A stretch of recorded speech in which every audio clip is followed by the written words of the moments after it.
Hello everyone, আজকে আমি তোমাদের কাছে একটা ফিশ রেসিপি নিয়ে এসেছি। সেটা হচ্ছে পোনা মাছের lotpoti. Anita from cinnamon with cloves. তো এখানে আমি দিয়ে দিয়েছি পেঁয়াজ, রসুন আর আদা বাটা, এটা দিয়ে দিয়েছি। আমি এতে আরও একটুখানি রসুন দিয়ে দিলাম, বিকজ মানে এর টেস্টটা আরও ভালো হবে, মাছের টেস্টটা। ওকে, তো এবারে এটা আমি একটু শর্টে করে নিচ্ছি।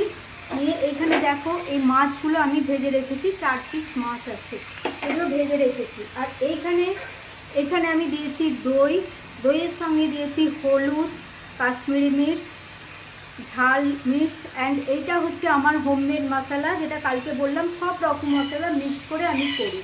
And 1 piece lemon.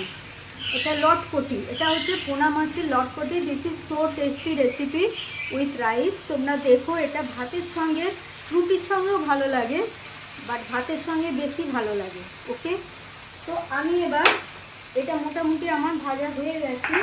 এবারে আমি এইখানে দিয়ে দেবো কসুরি মেথি। এখানে কসুরি মেথিটা দিয়ে দিলাম, দিয়ে এটা একটু সটে করে নিলাম হালকা করে। এইবারে এই পেস্টটা আমি এখানে দিয়ে দিলাম, পুরো পেস্টটা দিয়ে দিলাম। আমি কিন্তু এখানে টমেটো ইউজ করিনি, এটা শুধু দই দিয়ে করছি। রেসিপিটা ভীষণই সুন্দর, একটা খুব টেস্টি রেসিপি। আমি তোমাদের বারবার বলছি, অবশ্যই তোমরা এটা একবার বানিয়ে দেখো।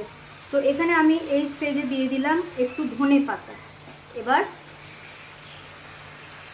এখানে আমি দিচ্ছি অল্প একটু নুন, খালি এটা মানে সব কিছু মানে ব্যালেন্স করার জন্যে। এই চিনি দিয়েছি, সরি। আচ্ছা, এবারে এটা সটে করা হয়ে গেছে। এবার আমি এতে এই জলটা ঢেলে দিলাম। ওকে, তো জলটা দিয়ে এবারে আমি এখানে এই মাছগুলোকে সব দিয়ে দিলাম। এইখানে আমি দিয়ে দিচ্ছি খুব সামান্য একটুখানি গরম মশলা।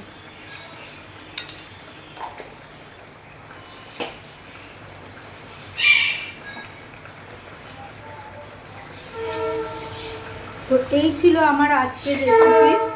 আর এখানে একটু, এটা যেহেতু লটপটি, ফিশ লটপটি, সামান্য দেখো একটু লেমন, একটু জাস্ট একটু 1-2 ড্রপস দিলাম। খেতে ভীষণ ভালো। আমি তোমাদের বারবার বলছি, এরকমভাবে একবার বানিয়ে দেখো বাড়িতে, খুব খেতে ভালো হয়। তো আজকের মতো আমার রেসিপি এইখানেই আমি শেষ করছি। Anita from cinnamon with cloves. Okay, যদি আমার রেসিপি তোমাদের ভালো লাগে, please subscribe my channel and like and share with your family.